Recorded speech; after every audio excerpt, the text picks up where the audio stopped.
Agree to Disagree, the flagship, only on A2D Radio. Uncle Sweeps, Nick Delgazzo, the legendary Brian Wilson, and the fucking man himself, Tom Arnone. These three guys from Jersey bringing you real talk with no agenda. You don't like them? Tough shit. It's their show, and they're going to say whatever the hell they goddamn want.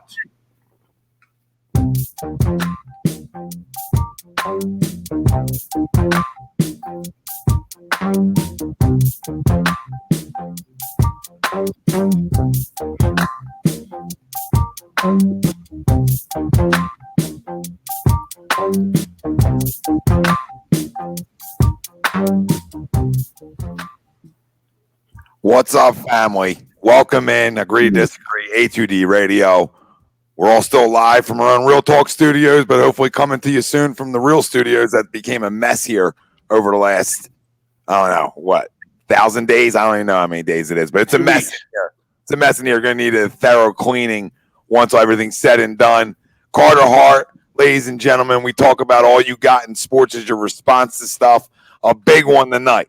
And this is why this kid is special, and we'll get into that in a little bit. Tom Arnone, Nick Delgazzo, Greg Mwakovic. Brian Wilson, not really sure where he is. Nobody's really sure. Said he would need another 45. You can take that for what it is.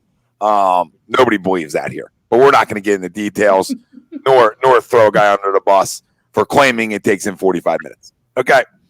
Just being real. Just being real with that one. Crumb of the week could be Mr. Wilson later on the show. Phillies sweep the Mets.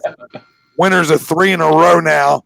So it went from done watching to slowly bringing me back watching right now when it comes to the Phillies. And obviously with Nolan Weir on the mound the last 2 days, you hope to get wins there, and they did. And some bats starting to come alive a little bit more. Obviously, Real Muto and Harper swinging it well.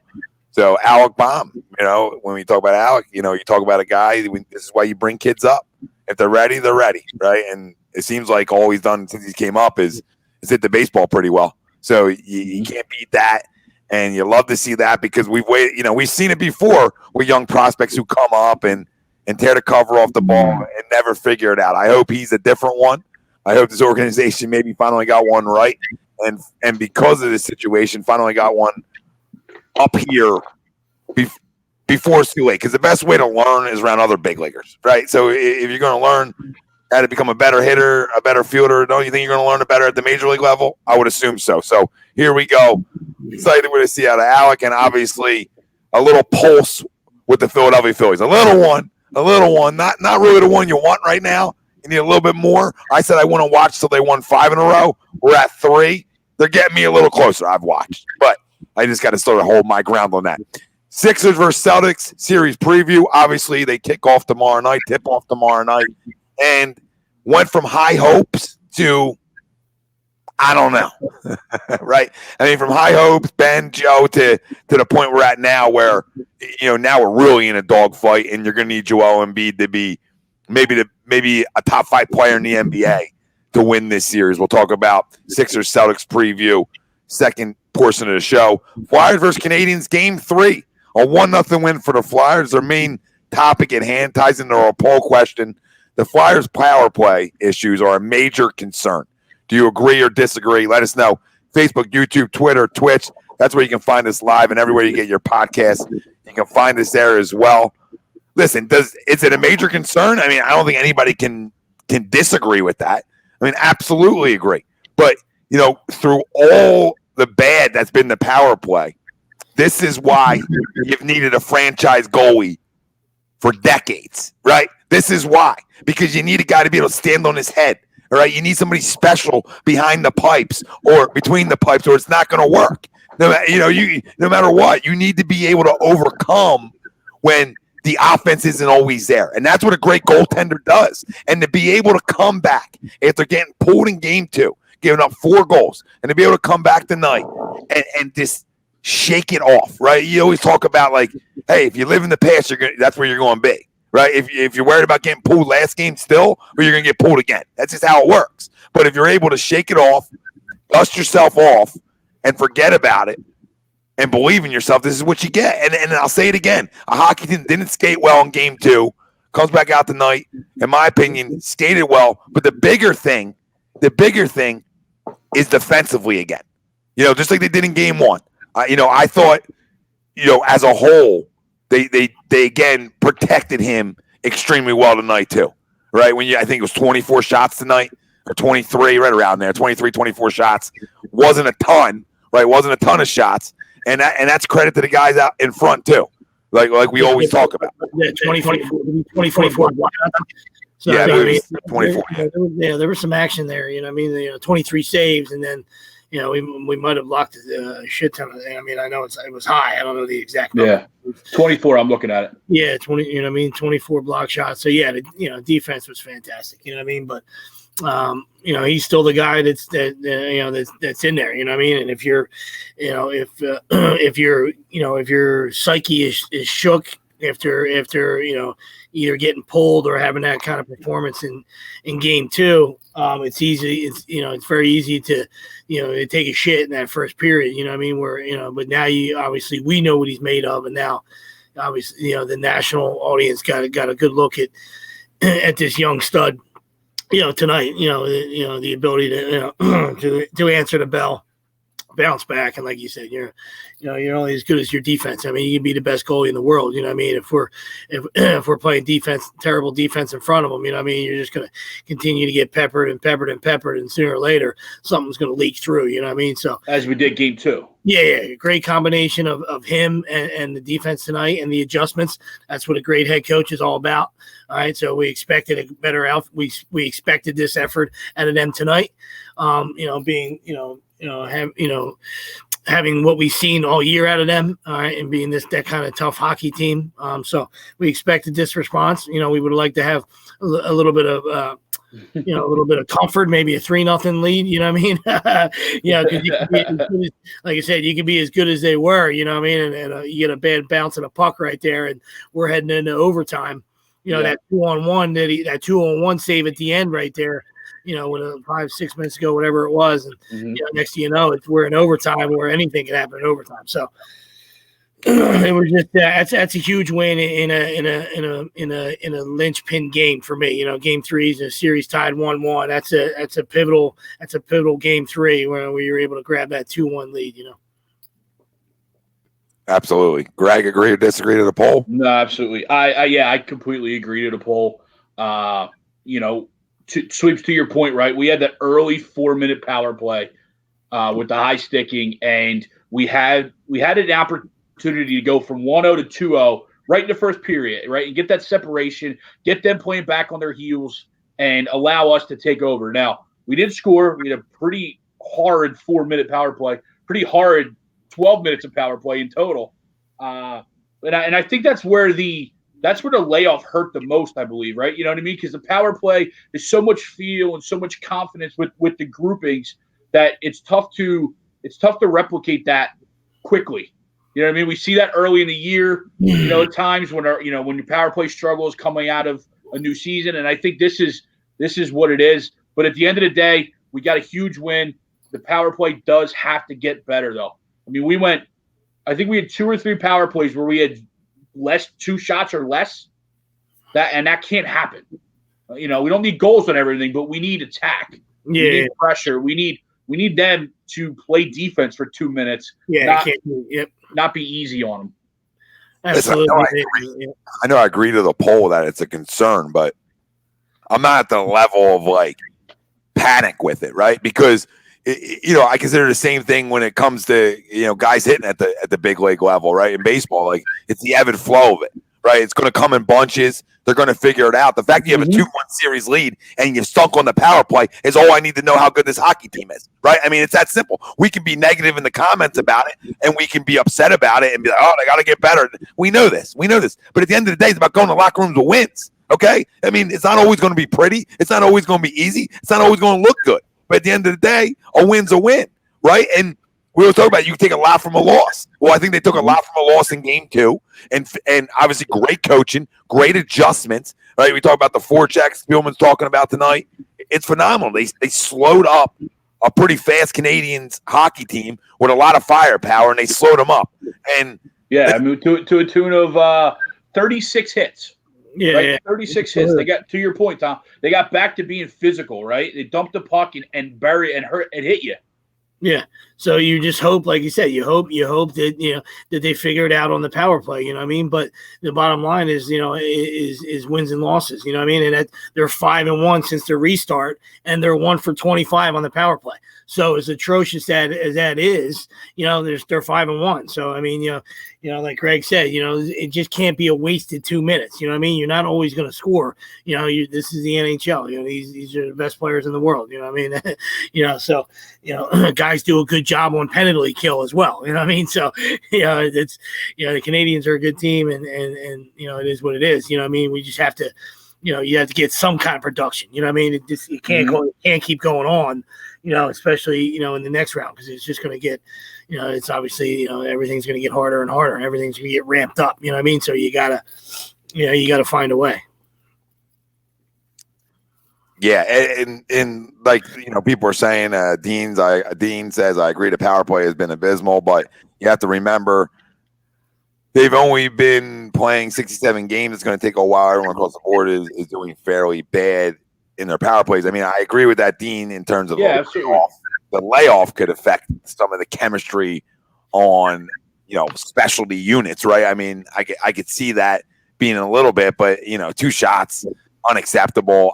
That's fine. But guess what? You're going to have days like that. And you're going to have maybe weeks or stretches or 6 games like that where you just struggle on the power play. But like Sweep just said, Greg said, 5-1, through them struggles, it's going to turn on at some point, right? So you got to feel good. And I hope the family does. I want to know your feeling and your confidence in this series, but out of 1 out of 10. But you got to be feeling good that offensively you haven't been great in this series at all, and you still got a 2-1 series lead. And your goalie that you've been this is why playoff hockey is different than the regular season. Y'all want 5 or 6 goals in playoff hockey? Good luck. Okay? Good luck. It's a different game. It slows down in a way. And I don't, you know what I mean? Just like basketball slows down in a way. You're going to get a little less scoring. Guys are going to be a little more palmsy.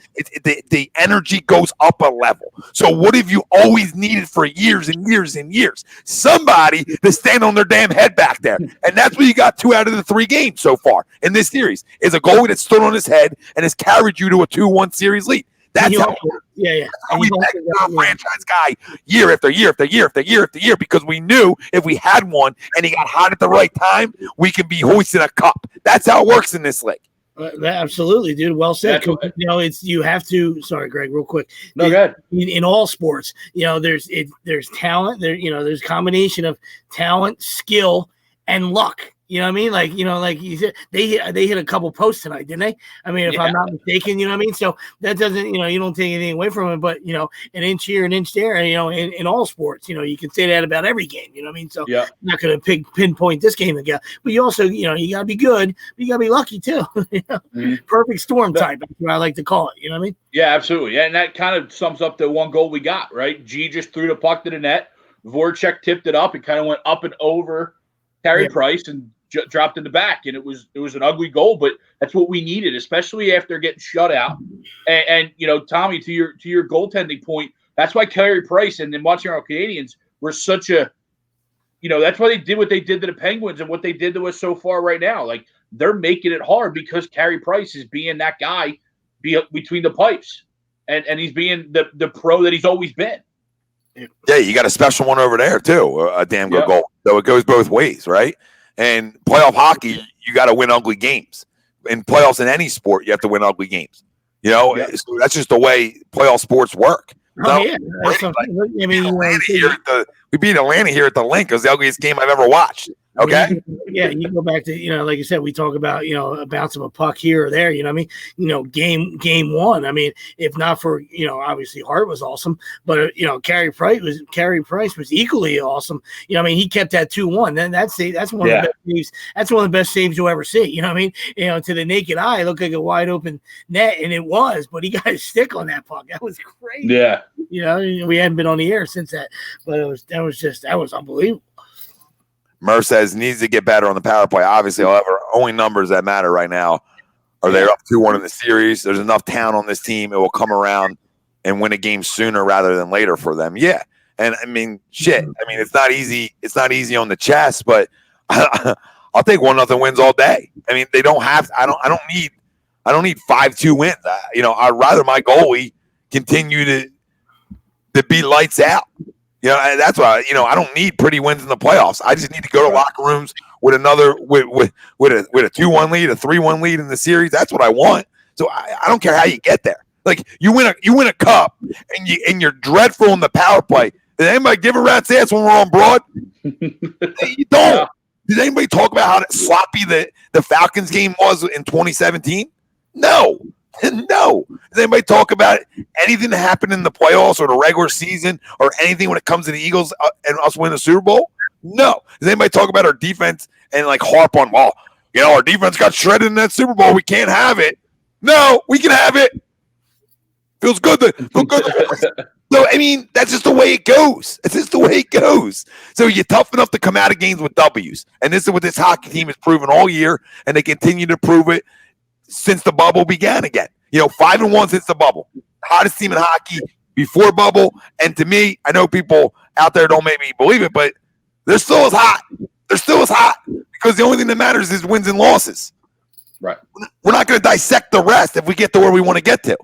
Now, if we get to the finals and our power play's shit and we lose in the finals because of it, well, then we got a problem, right? Then we can be up in arms. What was I telling you guys the other day, man? Sometimes, during the course of a playoff run or, whether it is, you need to get punched in the mouth. You know what I mean? And game 2, you got punched in the mouth, and it allows you to, whether you're talking about fans or the players themselves, which I don't really think that's a player's issue, but either way, still number 1 seed, we're playing great, all this stuff, everything was, peaches and rainbows, you know what I mean? And then, then you get a game like that where you get absolutely punched in the mouth, and it's like, a little taste of humble soup, and let's get back to grinding one out here in game 3 and playing hockey like you have all year, you know what I mean? So, in all sports, there's a game like that you get punched in the mouth and you're like, oh, it's not a series until we get punched in the mouth. You know what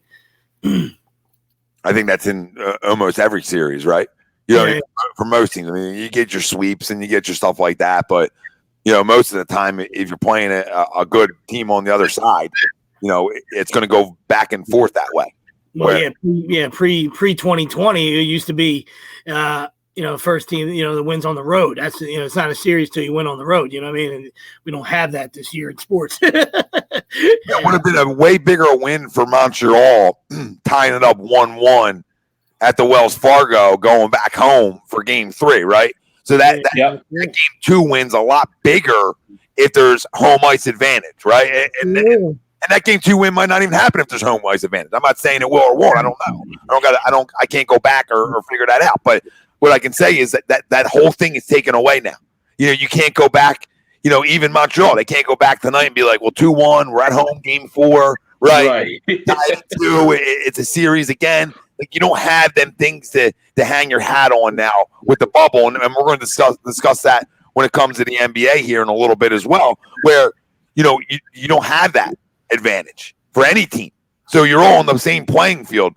You always talk about the college national championship game in a neutral environment, neutral field. Well, here you go. I mean, now we're neutral all day. So who's the best, right? Because nobody gets that advantage. So it really comes down to, well, who's the best team here? That's why I think, unlike other years, not saying the best team doesn't always win or doesn't. Not saying the best team isn't the one that always wins, because it might very well be, right? But unlike home court, home ice, whatever the case may be, when that's out the window now I really believe the best team is going to be the one to hoist the cup and obviously cut the nets down. That's how I look at it, because it has to be, right? You don't have anything else to feed off of, but just, are you the best team in the bubble? Whatever. Or the hottest. Yeah, sure, absolutely. Hottest works too, unless you're the Suns and you're going home 8-0. A feel good story, but but for everybody else, it's like it's neutral. So usually the better team comes out of it, or like you said, a hotter team as well. And neutral are on the road. The Flyers were happy they weren't home in front of this team for an 0-for-6 power play. Can you imagine that building even with the win? Oh, they would have been throwing tasty cakes on. They've been throwing everything. Cheesesteak hats. Casey Cakes would have been tossed, but Spielman says Flyers win, but I'm over here waiting. Well, I'm over here waiting, bang, wife, but wondering where's Wilson. Well, he's trying to do the same thing, just not with your wife. I don't mean that as a shot to your wife. I just mean he's out there. He's fishing right now. Okay, look out your window. 45 minutes. Or look out your window. Make sure he's not on your back porch. He's creeping around towns right now. Dean Jones, right on, Tom. Best team I've seen in this city in decades. One bad loss, the worst loss I've seen them have all year in 2020, but they bounced back. Let's move on. Yeah, you're 100% right. We talked about it a little bit at the beginning, but and continue to bring it up tonight. But it life, sports, whatever the hell it is, in response to your worst game, right? And for Carter Hart, not a good one. Game 2, not a good one. And any stretch for anybody on this hockey team, right? Yeah. So what are you going to do? What are you going to do in Game 3? Well, we'll be more physical, okay? We're forecheck better, all right? We're going to hustle more. We're going to block puck. We're going to block shots tonight, okay? We're going to be aggressive in front of our own net, getting pucks out, right? All things you saw tonight. And you get a little side piece of a special goalie back there as well, and it all comes to a 1-0 win against a team that can light the lamp. I mean, let's be real. I mean, I know they're the 8th seed and all that, but the Canadiens are a good hockey team with a lot of firepower, and to be able to hold, what was it 2-1 win in Game 1 or 3-1? What was Game 1? 2-1, right? So to be able, 2 out of 3 games, you're holding them 1 or under. I mean, that's great work because they're going to have theirs. They're going to get theirs. Yep. So now you hope Game 4. You can figure it out on the power play a little bit because at some point this series you're going to get a little scoring, You're going to see flashes of it. I still don't think you're going to see that that 5-4 game in this series. I just don't. I don't see that the way these teams match up with each other. 3-2, a 3-2 burger. Yeah, sure. Yeah, I can see a 3-2 or something like that. But the goals are going to start happening for the Flyers. They haven't happened yet, and you got a 2-1 series lead. That's a win. Yeah, I mean, G hasn't. I mean, he got an assist today, but G no goal, Coots no goals, Hayes, Konechny, no goals so far in the first 3 games. So they're bound to turn it on, or at least we hope they are. And G had an assist today on Voracek's goal, so it was good to see him on the score sheet. Now we just need to, we need more out of him. Oh yeah, 100%, absolutely. And Sean's still talking about striking people out, so maybe one day we'll dive into that. Out there, I'll tell you again, bro. Will you give a rat's ass what guys do in shorts and a t-shirt? I really don't care. Really don't care. Okay, I mean, what does Sean Daxton do well? I mean, everybody's out there slobbing him down because he beat Slay on a go route with nothing going on. I don't care, dude. There's no over top. Plus he's on your team, so I don't really know where the concern is. He's on your team. We're so excited about D-Jax. D-Jax. Nobody wants to talk about your your big time free agent or trade or however you worked it, right? Yeah. Getting burned, right? Everybody's like, "Oh, D-Jax, look at D-Jax. He's gonna be hurt by week 8." Okay, so I need Slay to be healthy all year and be shut down. But it goes again to say that we said it all the time is corners get beaten this league, practice or game day. It just happens. Yeah. So it just depends when the film's rolling. You know what I mean? Like, come on. Yeah. Dion, probably be the greatest to ever do it. You know what I mean? Like, if there was a camera all the time on Dion, I'm sure Dion got beat. Revis got beat. Everybody got. Dean says, "Can we get Weber next year for our defense, please?" Well, we tried. Yeah. Back, if you remember, and that didn't age well. Murphy says a bunch of guys mentioned post game. It was a nice shot in the arm to have Oscar back with the team in the locker room today. Well, I made a post by Flyers by $1 million, and it was really because of that. I didn't think they would lose this game tonight, and that's what we saw. Absolutely. Yeah, I believe that same thing. Just getting that little shot from seeing him today. I thought they would come out and play their best hockey and defensively they flat out did tonight. So No, they did.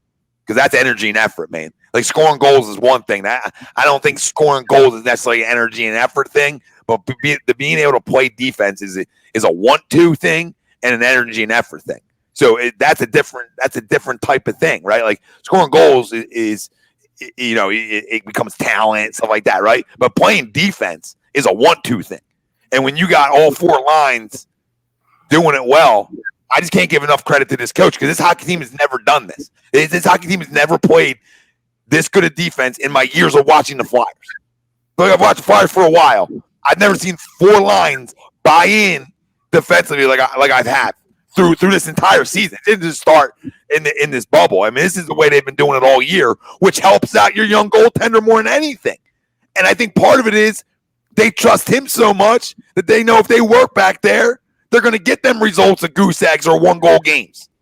So that's how I look at it. I'd much rather my team be great defensively than be a team that can score 6 every night. You know, that's how I look at it. Because if you win by playing defense in this league, in every league.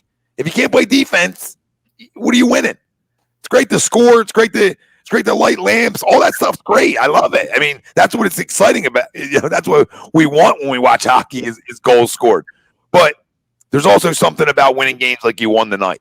And I know David Roscoe was like, Montreal's going to win the series. What? As bad as the Flyers have been offensively, what are you on tonight, David? Because as bad as they've been offensively, they have a 2-1 series lead. So what makes you think that the Canadiens are going to come back and win this series? That's what I need to know. Because everything essentially, I don't want to say it's gone their way in any stretch, but we haven't scored like we're capable of. Offensively, we haven't played as well as we're capable of. Still 2-1 series lead. I don't know what else. I don't know where you get the confidence Montreal's coming back. A goal is getting hot in the playoffs, David. A goal is getting hot in the playoffs, David. It's Roscoe. He's just throwing shit at the wall. No, Tristan, I didn't wait around 100 goddamn days just to rest in peace him. Okay, I didn't wait around 100+ days as much as it might be. Time to start digging the hole out for the grave. Okay, doesn't mean I'm just going to give up on him. I can't. I waited too long for basketball to come back just to be like, yeah, they're dead. No, it's the Celtics, dude. It's the Celtics. It doesn't work like that. I don't just roll over and fold. This is Boston, and I want Boston. Well, you hear the Undertaker's music, then you start to get, you start to look behind you. You start to get a little. The lights go out.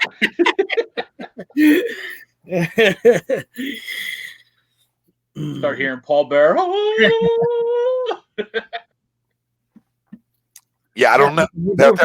We're playing with house money, man. So, just back to Tristan real quick. We'll get back into the Sixers more in a little bit, but it's just we're playing with house money. I mean, anytime you're missing a star, I mean, obviously, we're not looking to to get waxed and swept, and because we hate Boston and all that good stuff, but we're playing with house money, you know what I mean? And Burks was fantastic the other night, and let's see what he does. You know what I mean? Like I said, he's been good in the bubble. Name.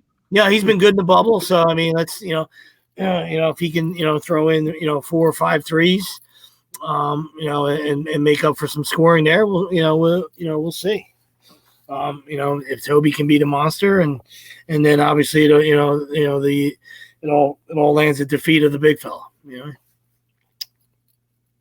Palatero, what happened to the Phillies?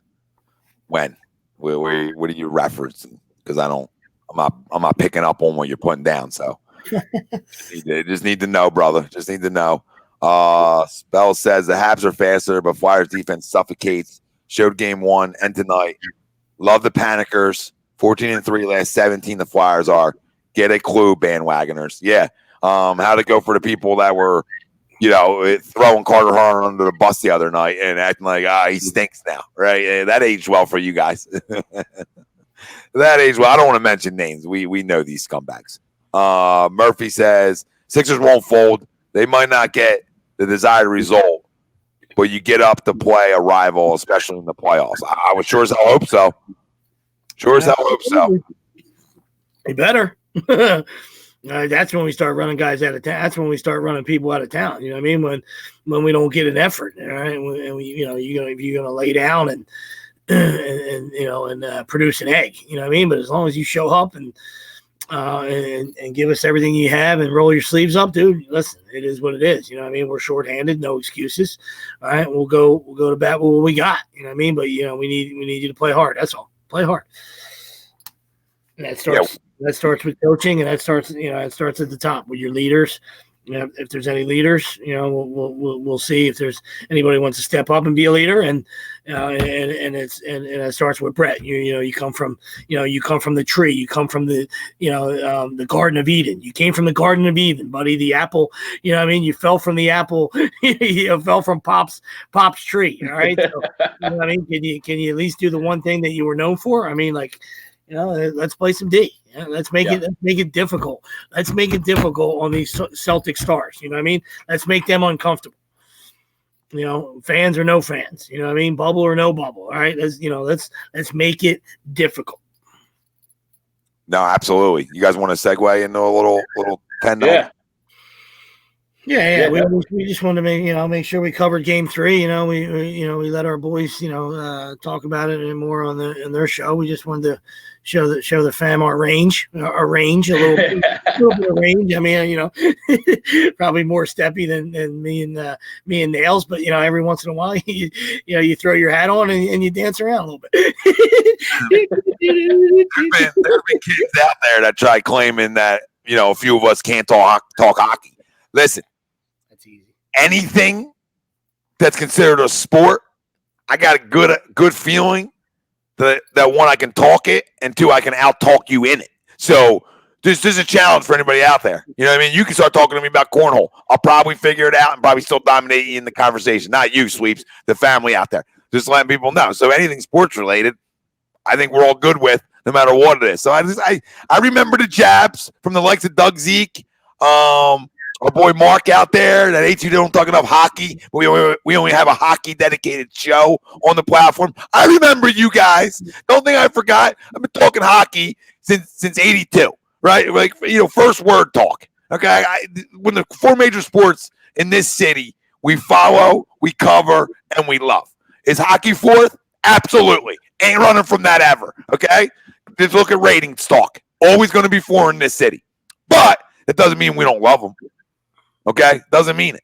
But when the other sports are rocking and rolling, they're always going to get more of the attention. That's just the way it is. So we wanted to make sure tonight that we gave the love to our fly guys and showed you that, you know what I mean? We can do with anything. We can talk about anything you guys want to talk about.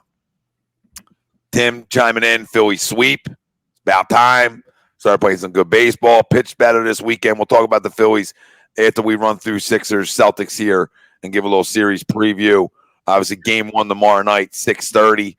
I'm still excited by it, and I want to know people's excitement level for it. I know it's not the same, so if you guys want to start it off, but give me a 1 out of 10 excitement level. Not you think they're going to win or any of that yet. Just excitement for basketball. Yeah, I mean that's what we talked. I mentioned that last week. I think that when we were talking about excited was the wrong word in the sense when we were playing the Trailblazers first game without Ben. You know what I mean? So we weren't excited about that, but I guess we just wanted to see how how we played and see if the guys can gel and see if other guys could step up. You know what I mean? So. But as far as excitement in the playoffs, come on, I'll be jazzed up tomorrow, buddy. I mean, I'm a 10. So if you ask me, that's a 10. You know what I mean? Like now you fall down, even if you fall down in the series, you know what I mean? Like you still until it's time to go fishing, until Kenny Smith and Chuck Wagon, they get out the fishing rod and you got Dr. J on there and AI on the boat and they got everybody and it's time to send us fishing. All right, then it'll go away. But as long as we got it, as long as we're still playing playoff basketball, dude, I'll be through the roof. You know what I mean? Greg, 1 out of 10 excitement just for 6. I won't be pissed at them. You know what I mean? But I'll be excited. Yeah, I'm a 6. I just think in general the bubble basketball has been atrocious from a product standpoint. You know what I mean? Now, granted, and then of course we lose Ben. So, the excitement of it goes down a bit just because are we going to be good? are we going to compete with them right now? You know what I mean? And so that's where my excitement is. Yeah, I find that a terrible take. Okay. Because you're going to go over 8 damn games in the bubble and say your excitement's a 6 because it's been bad basketball in the first 8 meaningless games in the bubble. Yeah, from everybody.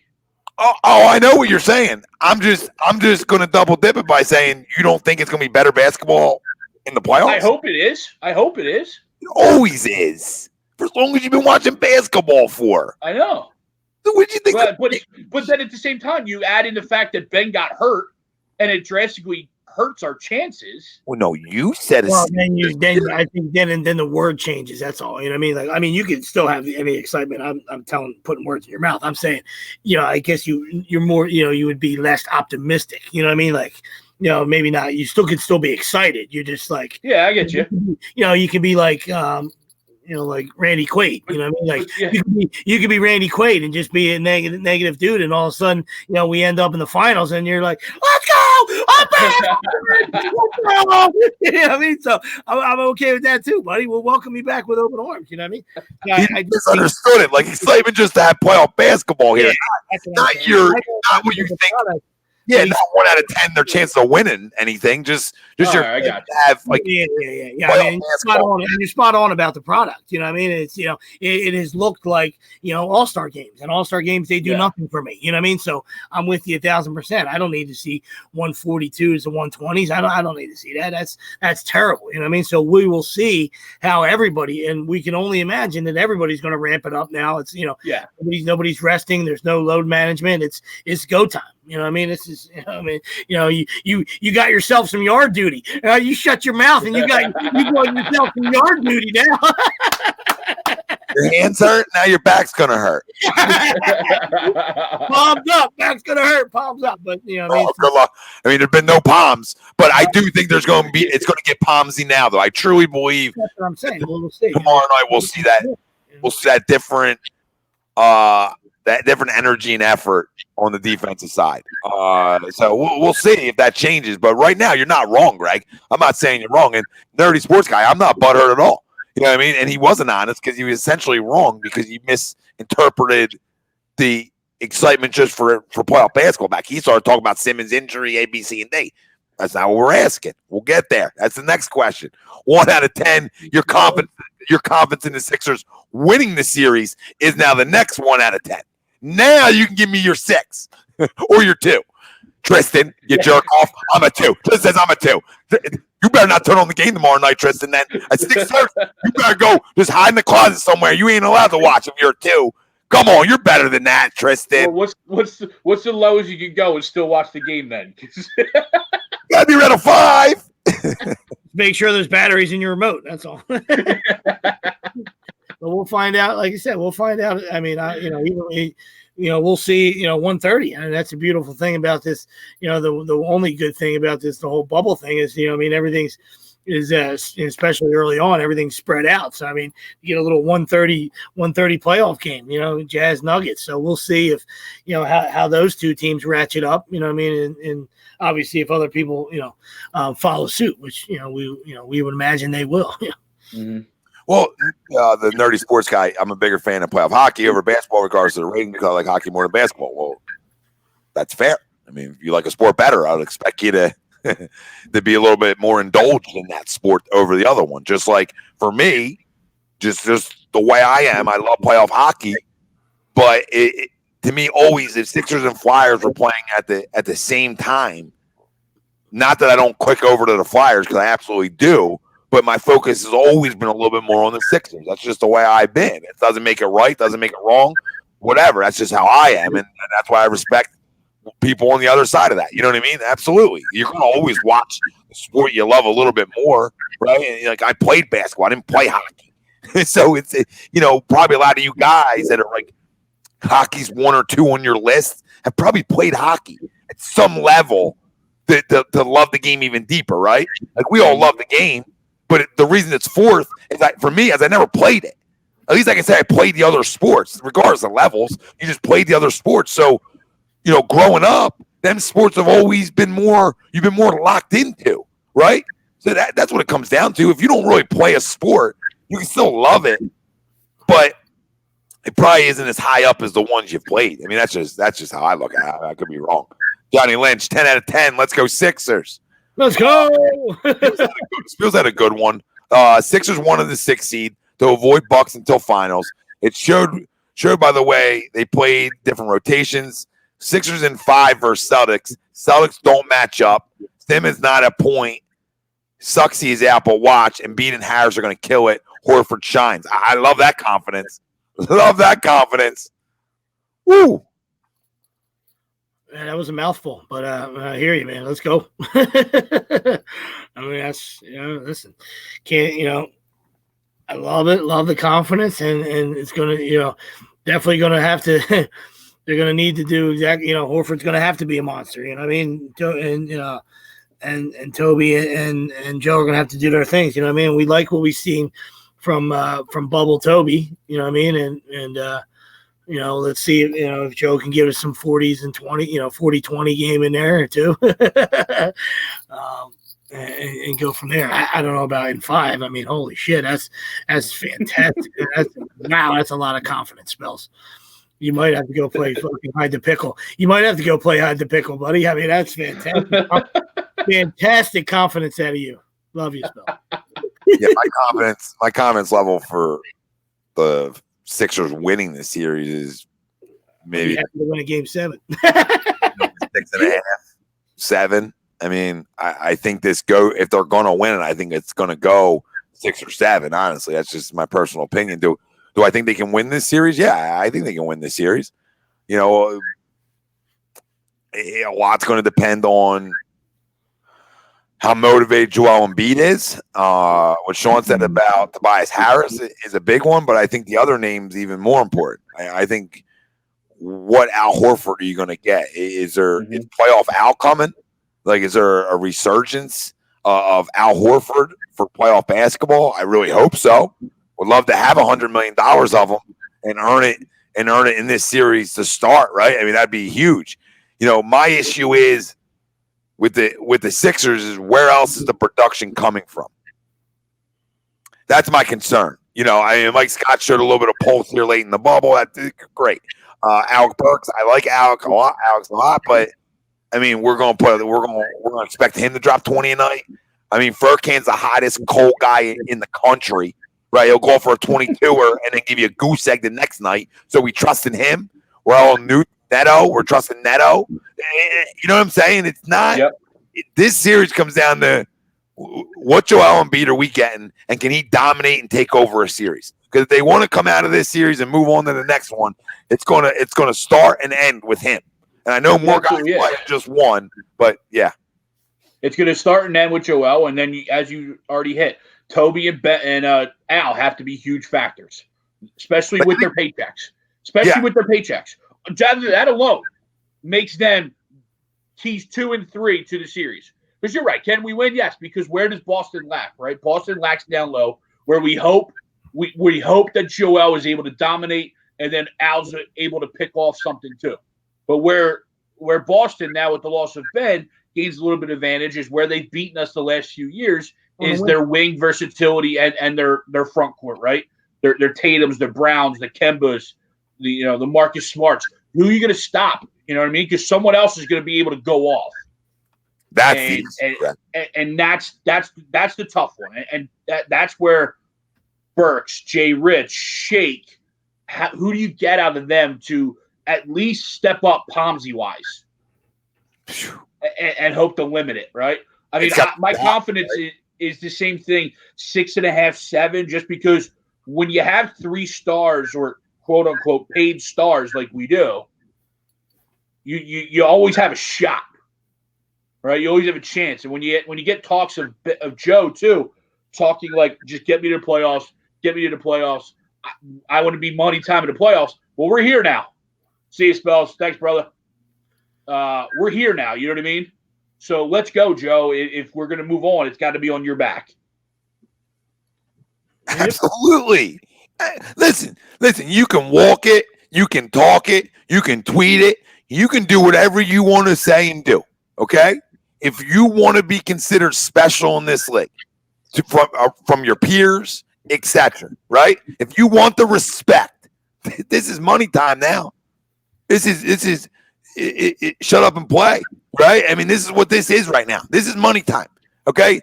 This can control your next 5 years of your career, essentially, on how people view you. Right? It's important time for this guy. It's important because he's 26 now. The young game for him, I give Ben it's coming to that end, right? It's coming to the end where you're not sooner or later it's got to, right? You're not that young anymore. You're in the prime. You're coming into the prime years of your career around 26, right? Like I always say more like 27ish, but you're there, okay? 26, 32, they're prime years now in sports. It used to be like 28 to 32. It's changed now, in my opinion. It's more like, and other sports can be a little sooner, but it's usually like 25, 32 are usually your prime years. Hey, you've been in the dance before. If you were never in the dance before, this is your first time there, and no Ben, then my expectations would be different. Okay? They'd be completely different. But you've been here before. You cried, which I'm totally okay with last year. Emotions, fine with me. Fine with me. But what's your response going to be now? Okay? We talk about Carter Hart's response. Talk about the Flyers' response. How bad did that really eat you up? Or were them tears just a little show?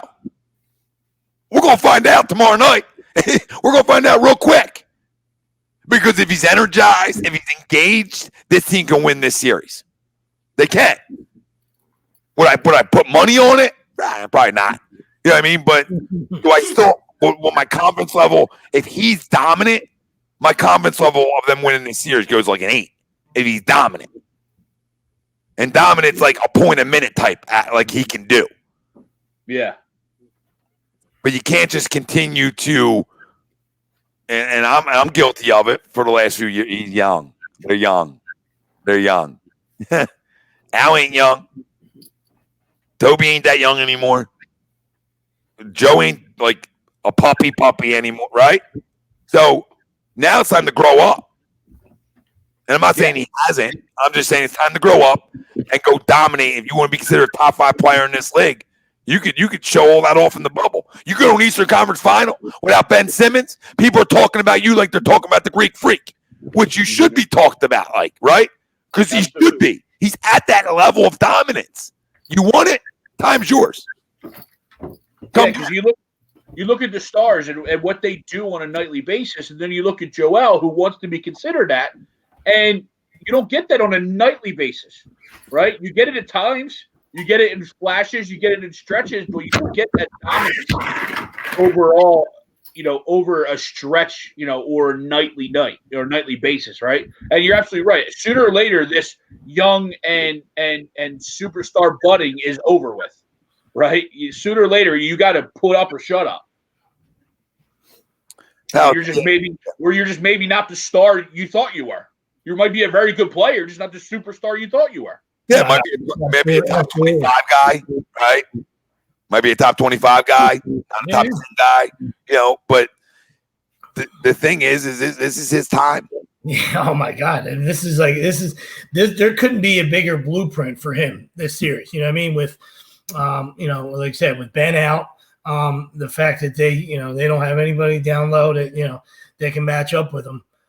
This is a blueprint for him for his greatness. You know what I mean? For to put the team on his back and be an absolute monster for as long as this series, whether you can will us to a win or not. You know what I mean? Like, we're not, I'm not putting that directly on one man saying, hey, listen, you need to find a way to get us to the next round. Like, no ifs, ands, or buts. I'm not looking directly in the camera and saying that, but this is a chance where you get a chance to separate yourself. And like you said, you want to be the best center in the league. You want to separate yourself from the Joker. All right. And Nurkic and guys like, anybody else that wants to, come in the conversation, then this is your time. This is your time. If not, then you're just, like you said, he's just a regular, not I wouldn't say regular dude, but then you're just, what are you, top whatever, I mean? You want to be top 8, top 10, or you want to just be in the top 50. You just want to be another, you want to be another dude. I don't know. So this is his opportunity to to shine, like you said. So not to reiterate your points, both of you guys made great points. I'm just saying, that's what I'm looking forward to. The excitement level. I don't know.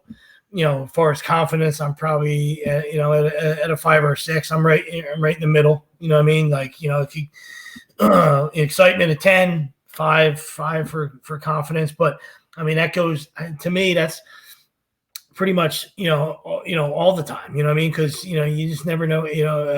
Obviously you rather have your full squad. But anytime it's playoff time in any of the 4 sports, anytime you get overconfident is when you get smacked in your nose with the newspaper, like your little doggy just pissed at the door, boom, and you get smacked right in the nose.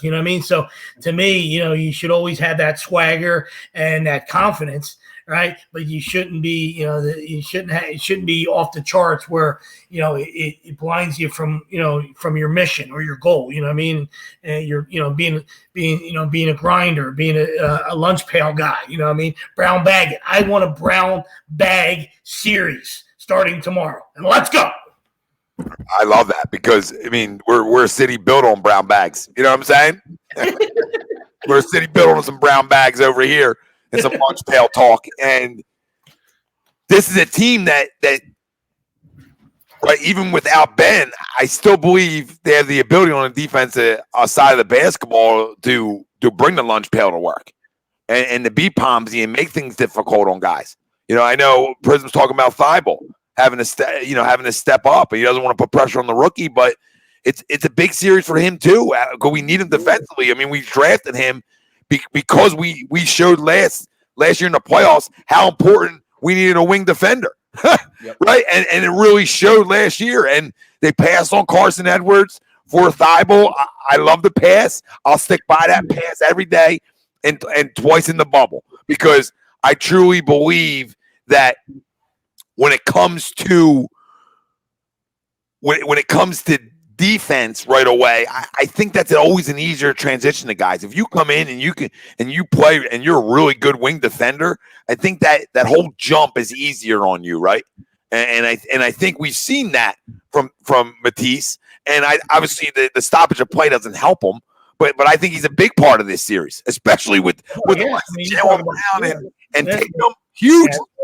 Absolutely. That's what I was gonna say. You talk about a challenge. You talk about challenge time. That's somebody, somebody challenging, dropping the gauntlet down and saying, hey, listen, these 2 wing guys are 2 of the best young players in the game. Right? Can you shut one of them down? I understand you're not starting, but when you get in there, whenever the rotations, Brett has drawn up, whether he does it in the dark or he uses the rock, and you're the bottle cap and you're the rock.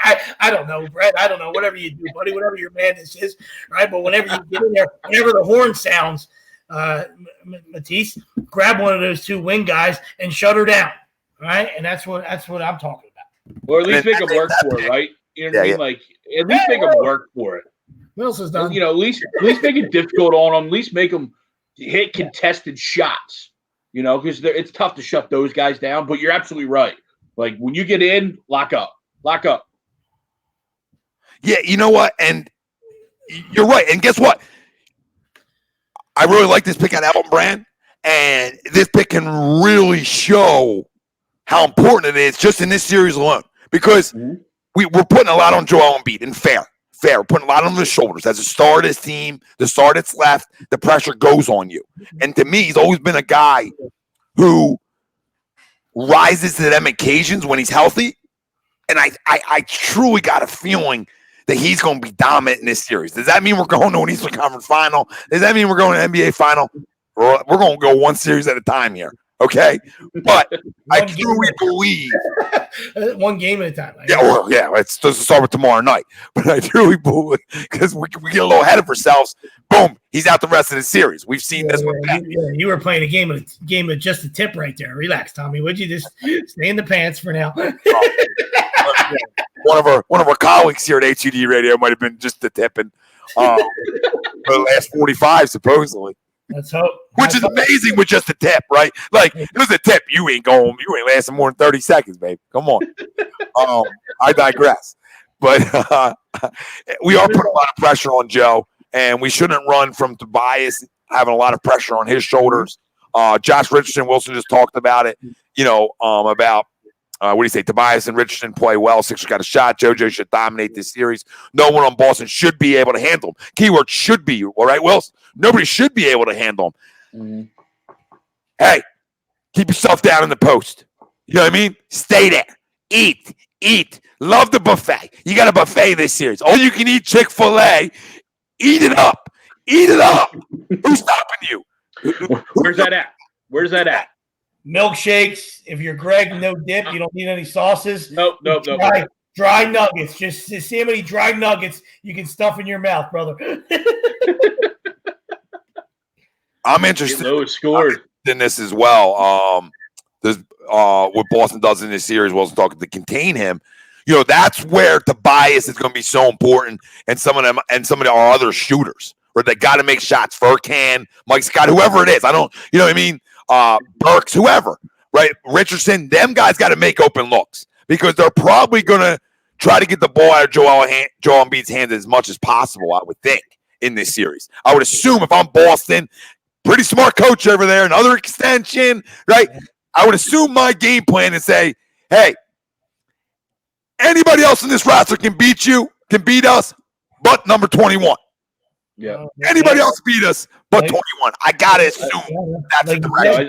And talking about pressure. I mean, obviously, they got a full squad. They got a coach, nice young coach. Supposed to be the next Pat Riley. Got himself an extension. Yada yada yada.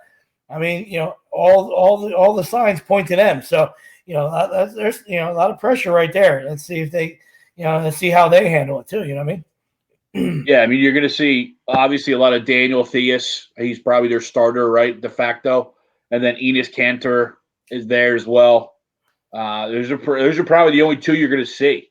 Because if they get into Taco Fall or Vincent Poirier, oh my God, Vancouver just scored to tie it back up. Wow. They didn't even register it yet on the screen. No. I'd love to have you guys. I mean, you don't got much to do in the bubble. I mean, you can't add that two in quicker. What are you waiting for? You waiting for a booth review? You're right. To that point, though, they shouldn't be able. Yeah, 2-2. They shouldn't be able to handle it. Goal to add. Sorry, that's a pretty quick goal. Like there's nothing. That's a snipe. Go ahead, Greg. Sorry. That was a short-sighted snipe. But to Wilson's point, they don't have anybody talented enough to stop them. So, what is their game plan, right? I mean, that's going to be obviously the key. Well, listen, and you got 6 fouls. So you see how many. I mean, Taco, I don't think he was even suiting up in the bubble. I don't know. No. But I know. But I'm saying, like, to Greg's point, they're going to run out. You'll see how many guys they run out at them, and you got 6 fouls. You know what I mean? So it could be a goon squad. It could be some goony balls down there. Yeah. Not necessarily hack a Joel, but because he can shoot free throws, but enough where you're making it uncomfortable, and in their eyes, hey man, if we hit him enough, maybe he'll get banged up again because God forbid we know the history isn't great. No, not it's not great at all. No, he's hoping for some contactless delivery. A lot of Domino's talk tomorrow night out of Joe. Listen, I just hope we see the guy in as a whole what we've always expected. And I think that's all any of us will ask for. If we lose this series shorthanded without our other star, but Joe is dominant, I think we'd feel good. We would leave not happy. None of us like losing here. So not happy, but I think we would leave feeling better about it going into next year, right? But if we lose and he struggles, that's tough, right? That's tough because I think Brett Brown's going regardless. They lose, he's going. It's going to be a long off season at that point. Yeah, the only way Brett Brown keeps his job here if they go to an Eastern Conference Finals. Let's be real. That's the only shot that he has to keep his job. I don't want the excuses are over. I don't care who he lost. I don't care anymore. Go out, coach somebody. Because at some point, and I know I always talk about this in the NBA not mattering as much as other sports, but it still matters. culture still matters, right? Getting your players to play still matters. X's and O's still matter. As much as I'm saying it's a star-driven league, because it is, all right, it still matters, though. It's not something you can just be like, oh, well, Joe and Ben didn't play well enough, but that's not on Brett. No, at some point, it becomes on the guy in charge. Absolutely. You're the dominant voice, you know what I mean? So as much as, players play at all levels, you know what I mean? And all the, and all the, on the four majors and all the, any sport, there's still that voice, that voice of, hey man, that's my leader. That's my guy. That's the guy I want to run through a wall for, or is that guy doesn't care about me, or that guy doesn't prepare us. He's all about himself, whatever it is. I'm not, describing Brett in so many words. I'm just saying anybody, anybody that has, the voice that's running has the keys to the ship. Has to have confidence not only in his own ability, but he's got to be able to lead men, especially in professional sports, right? It's not easy to lead men. Some guys just aren't cut out for it. You'd be the greatest basketball guy in the world, right? Can you lead men? It's not easy. Don, who y'all got in the Rockets Thunder matchup? Well, I don't know. I mean, it depends on Russell Westbrook. He's out, right? So yeah, he's out. I think Chris Paul. I think we talked about this Wednesday, maybe. I don't even remember. We talked about it not that long ago, but I think Chris Paul might take it to him. I don't trust James Harden worth shit in the playoffs. So I don't know how you all feel about him. I don't trust the guy. Okay, Mister, high value. I don't trust them. I honestly like the Thunder better in this series. I still can't buy into not having a big man and expect to win in the postseason. I just can't buy in that we're going to change the way the game's been played forever and go like 6-7 PJ Tucker. Grow up, okay? You should get knocked down in the first round. You have no right trying to reinvent the damn game, okay? This ain't the schoolyard. This ain't the playground. We're going to go run 5 small guys and try to outrun you. That's cute in the regular season, okay? But playoff basketball, you are not winning series without a big man of some sort, and you shouldn't. And if they do, I'm going to be pissed. Let's go Thunder. That's what I got. I got Thunder. Just not buy. I just can't do that. Like you're going to reinvent the wheel and even win a playoff series. You don't deserve that.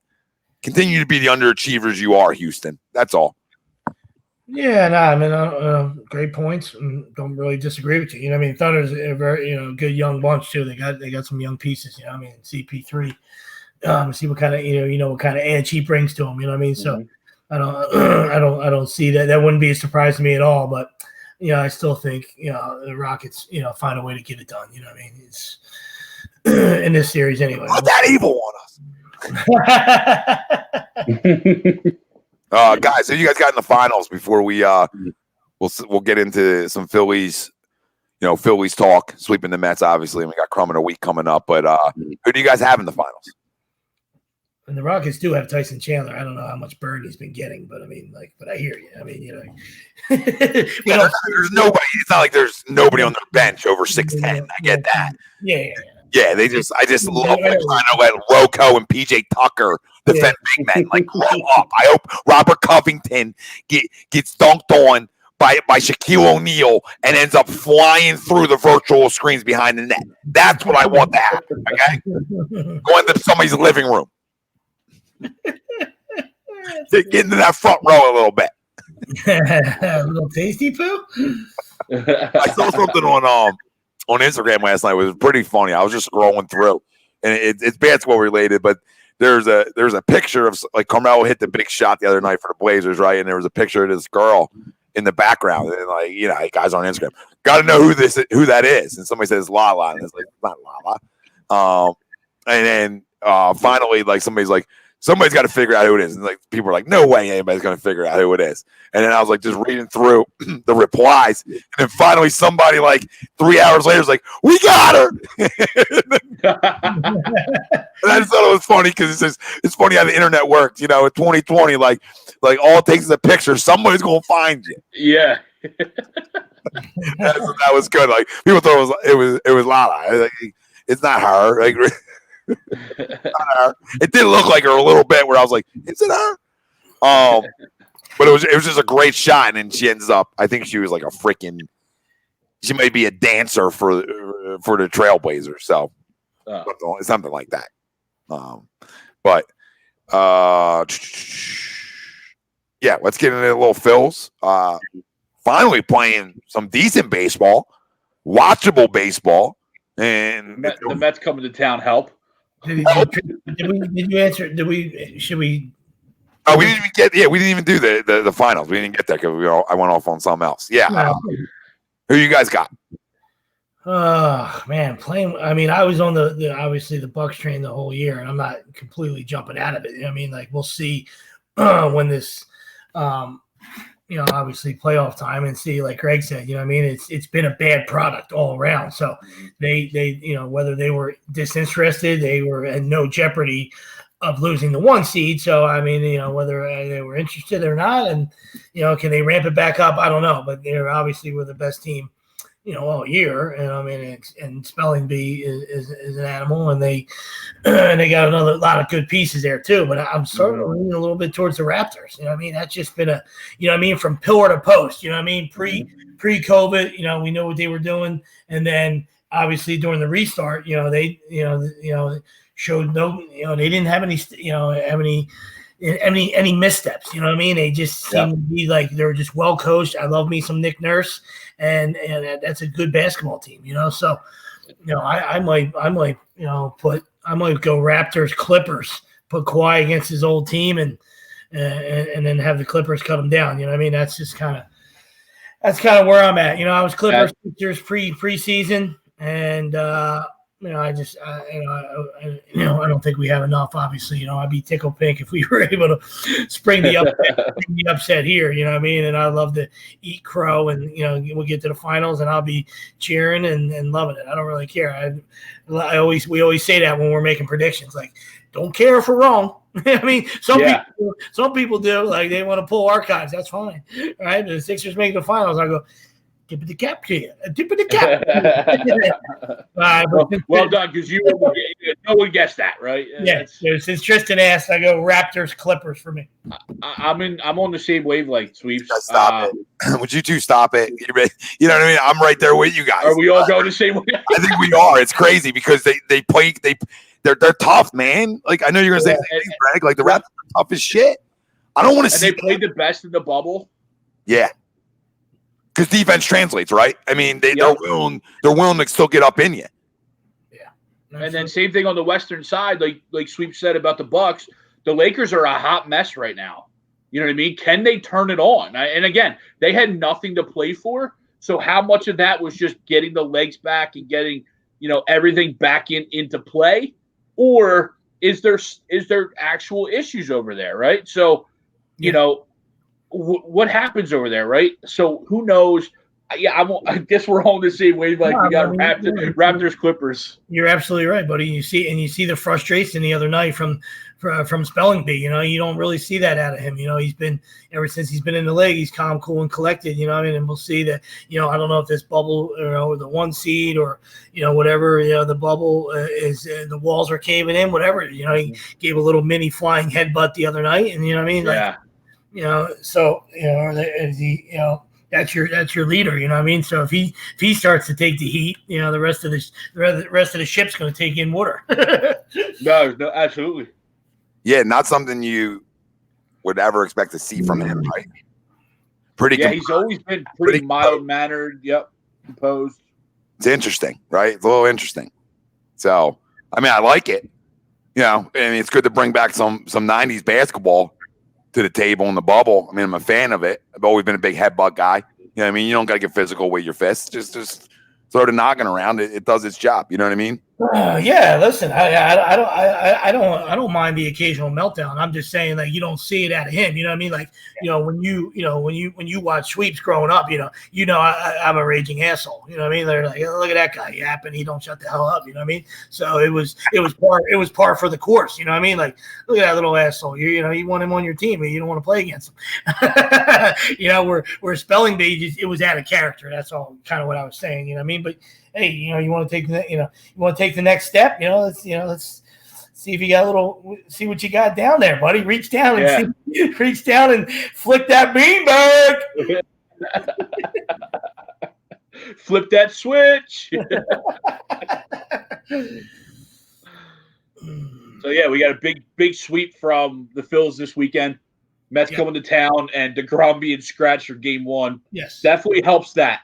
Yes, absolutely. And we always talk about this. You can't, you can only play you can only play who's on your schedule, and you can only face, who's starting that night. You know what I mean? So guy got a stiff neck. He could even pitch Saturday or Sunday. So to me, that's, was it more than a stiff neck? I don't know. I mean, it seemed right. I don't know. Or they didn't want to mess everybody else up. But I mean, you got a shot. You clearly shouldn't skip your guy if you're just talking about, a stiff neck. But I know it lingers sometimes. So we'll see. It is what it is.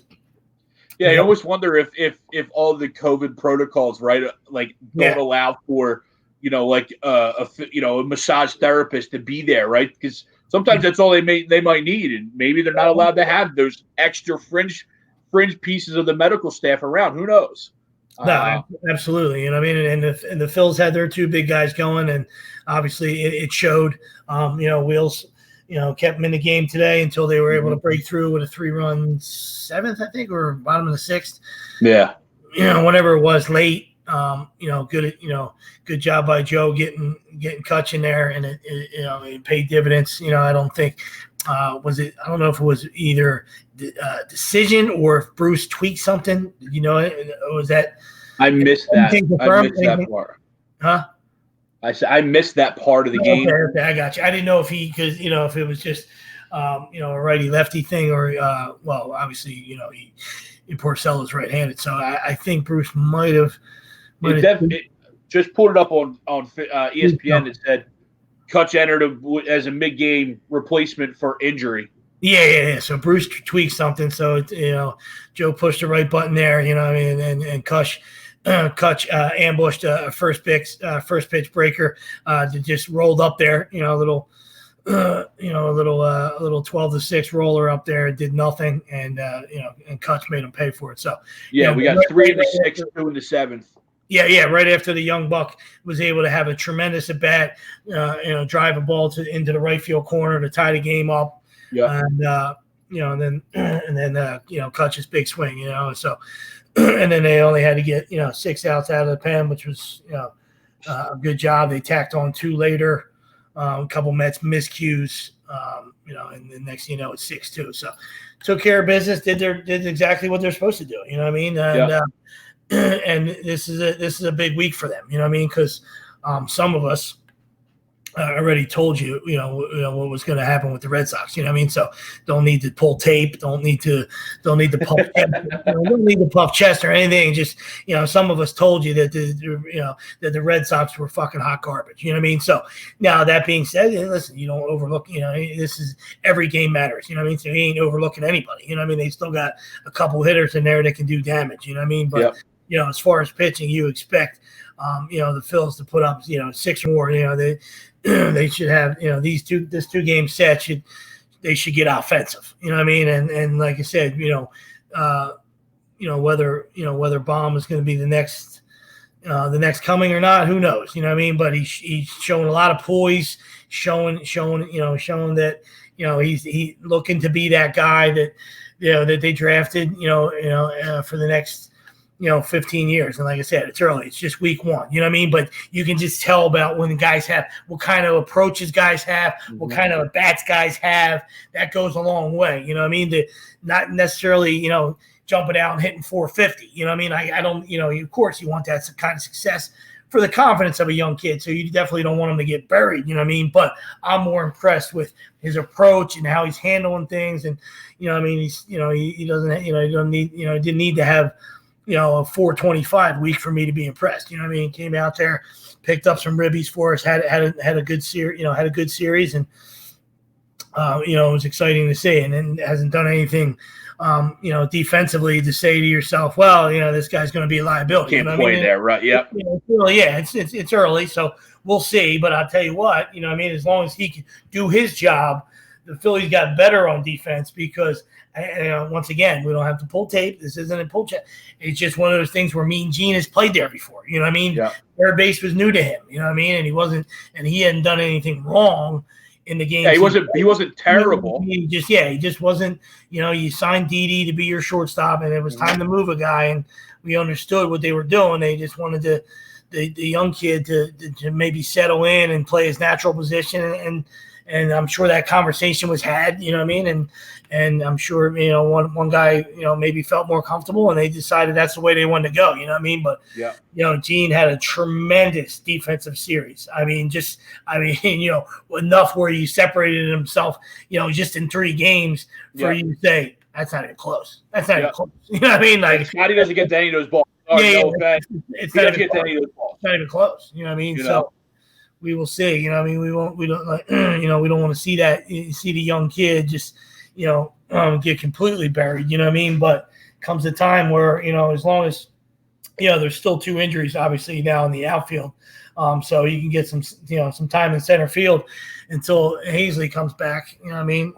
Speaking of injuries, Bruce felt something in his left quad. That's why he came out.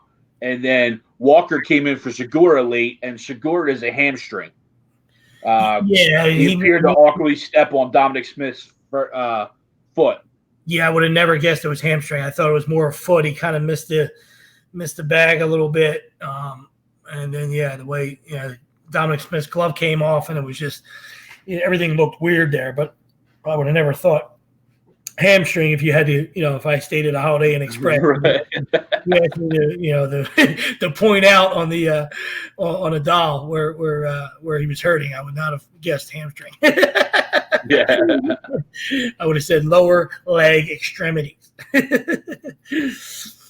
But it was a good series, and like I said, it's a big week coming up. You got to take care of business with the Red Sox. You got a doubleheader with the Blue Jays. Another young lineup, but the way your pitching rolls up. Obviously you got the Braves this weekend, but I'm curious to see. What they do with that doubleheader. It's 2-7. Right. So you go get those games, and then you just say, see what happens with the Braves. You know what I mean? Because you could potentially be playing really hot, really good baseball heading into Atlanta, who's banged up right now. Yeah, and when you go 8 deep, you don't have to win the. You don't necessarily have to win the division. You know what I mean? It's 2 teams. Yeah. It's 2, 4, 6, and then there's still an extra two other jabronis too. You know what I mean? That's how crazy this year is. So, you go after when it's your turn for your horses to go, that's where they go. You know what I mean? So Nola went today.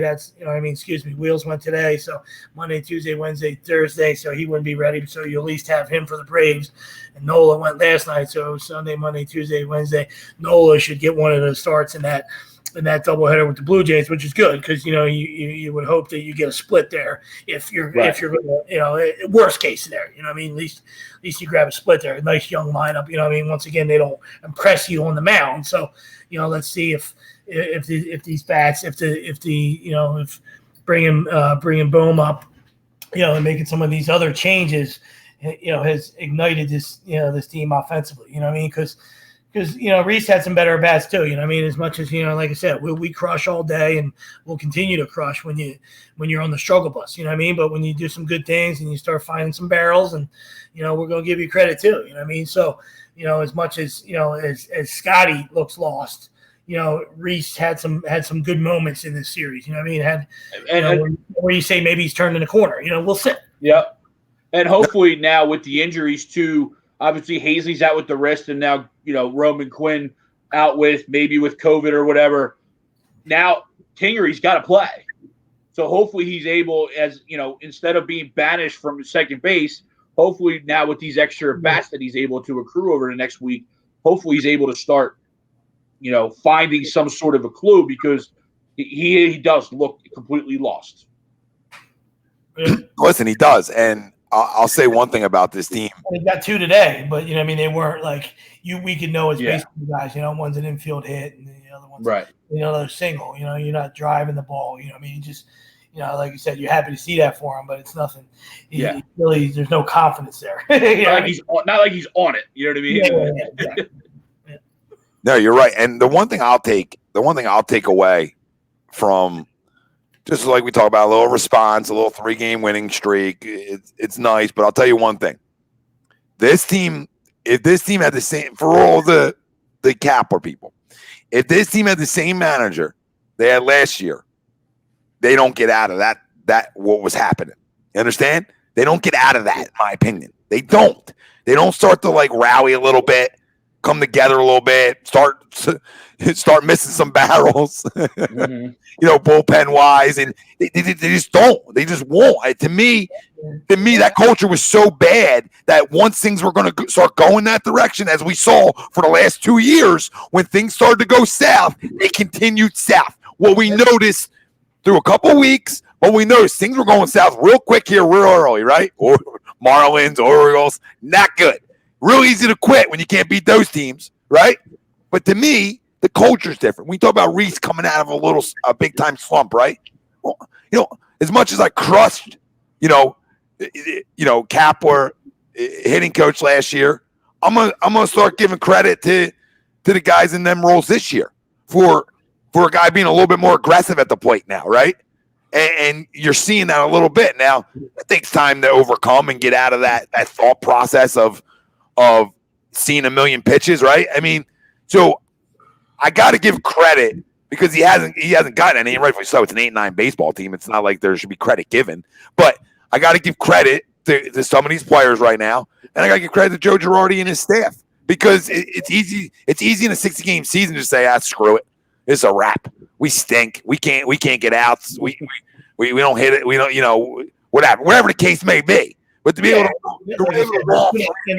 count. No, you're right, spot on, and I couldn't agree with you more. You know what I mean? So, and when there's too much talent for that to happen, but it does around sports. You know what I mean? Like you see it all the time. You know what I mean? But when you got 2 pimp starters, and the other guys have been good too. Don't get me wrong. You know what I mean? But when you got 2 absolute pimp starters, and you got 2 absolute pimp hitters. Now they have other hitters too. Don't get me wrong, all right? But when you got your 3-4 guys, your 3-4 hitters are absolute pimps, and your 1-2 starters are absolute pimps, all right? And then they obviously have a terrible bullpen, and their surrounding pieces need to step up, in all over the place. You know what I mean? But there's a good foundation there, all right? And that's why there was some high expectations. Whether it's a 60-game season or not, that's why there was some high expectations because we we're not idiots. We know there was a bunch of no-namers back there. You know what I mean? But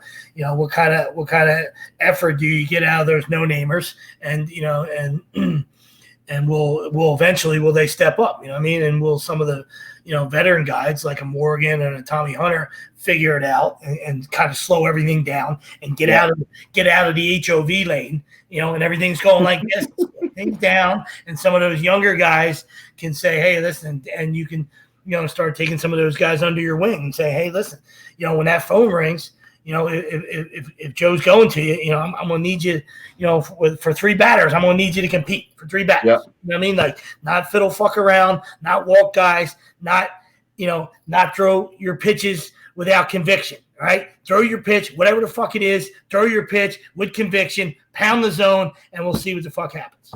That's all. But to Tommy's point, that was a great point. You know what I mean? And you see it. And like I said, I wish Spells was still around because he likes to go with the ex-girlfriend theory, but the reason why we bring the guy up because he's so bad. Okay, Spells. So I just play this back tomorrow at work, buddy, because I know you're sleeping. All right, play it back. Right. If you were able to watch this weekend, because I got the MLB package, right, and don't think I don't have the little voodoo doll on him because he's such an asshole. I don't find myself into watching the Giants games, right, and it's embarrassing, Spells, and everybody else that he's an embarrassment to baseball. All right, he literally blew Friday's game. Right now, you look at the box score and say, oh my God, the reliever got titties. No defensive change. Brandon Belt's not playing well offensively, but he's still a Gold Glove caliber first baseman. Doesn't put him in for defense. Ground ball to first. Flores shits all over himself. Doesn't go get an out. Throws the ball.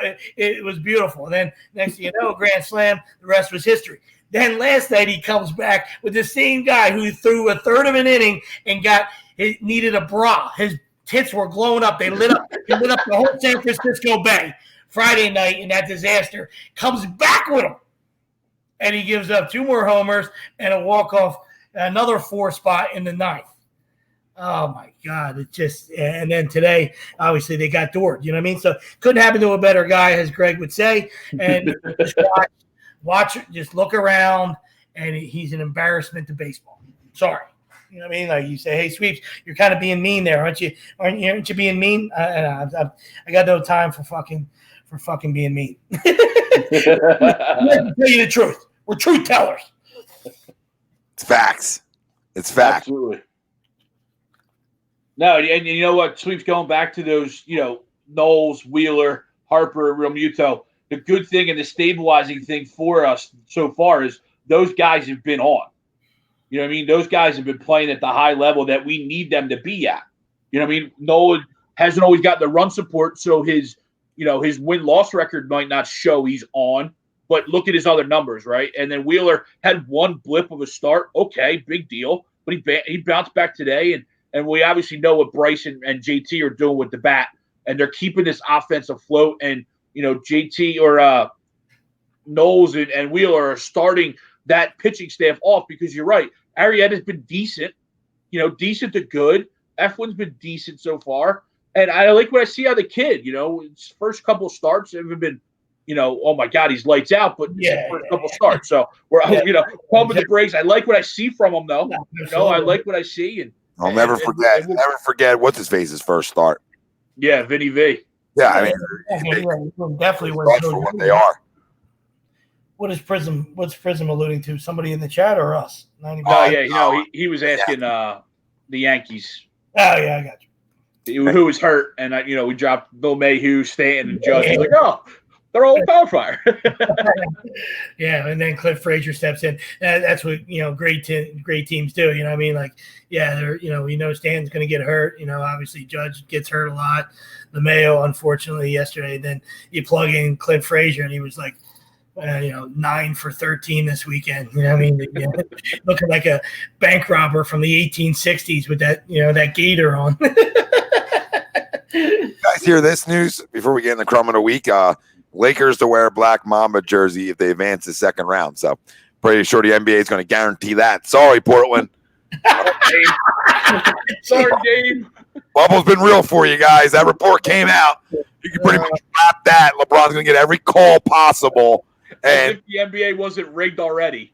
What's going on? Right in the net, in the hockey net, in the net. Which is awesome. I love playoff hockey. Between the pipes, it's happening. I know. It's great. And there's one on the boards, too. Yeah, I didn't even see that. There is a little scuffle on the boards. What do you got, 2-2 still? Yeah, 2-2. Dude, who was it? What game did I was just watching it because it was a highlight where the guy, I forgot who scored, but he shot it, and the goalie literally headbutted the puck into the net. It was Chicago in Vegas. Yeah, that was today. Yeah, I know. Yeah, it was earlier today.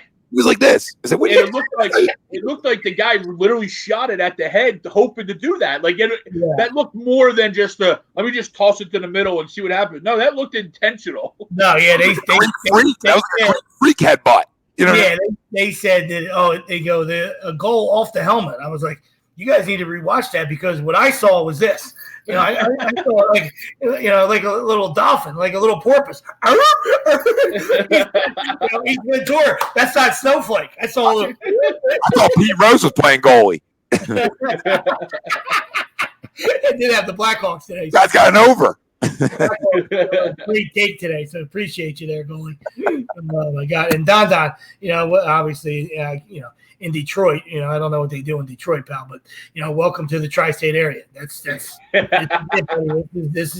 is what you get. You know what I mean? Like, and obviously with sports being shut down, people are extra spicy and a little bit moronic. You know what I mean? So when they see a video like that, they can't help themselves, all right? They need a whole thing of, Gold Bomb, because they're fucking dry. Their jocks are fucking dry. They're rubbing. Their thighs are rubbing. They're chafing down there, and they got no choice but to say, look at this video. I mean, you see the guy we traded for? He just got burnt.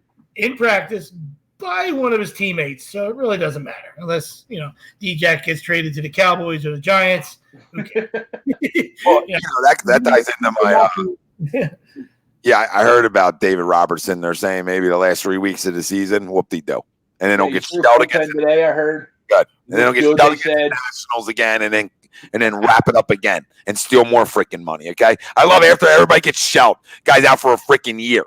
Your guy gets absolutely tittied the first 2 games of the year. I think it was the first 2 games of the year. And he was like, you know what? I think I'm hurt. Yeah, of course you are. My arm. Something don't feel right in my arm. It happens all the time. Like probably happened this week. There's going to be a starter that gets shelled all over the country. And guaranteed the next day, some elbow tightness, some little forearm tightness. I love it. It happens all the time. Happens all the time. Guys get a little shelled up, and it's like, whoa, excuse talk. Oh yeah. Underwear shrinks up, and then it's it's Ken doll. A lot of Ken doll talk. A lot of Kens. So my crumb of the week again, and it happens very often here at HUD Radio, and I'm a fan, but Eagles fans, because you had both sides of that little whatever that was, a little 1-on-1. You want my crumb, and you got people.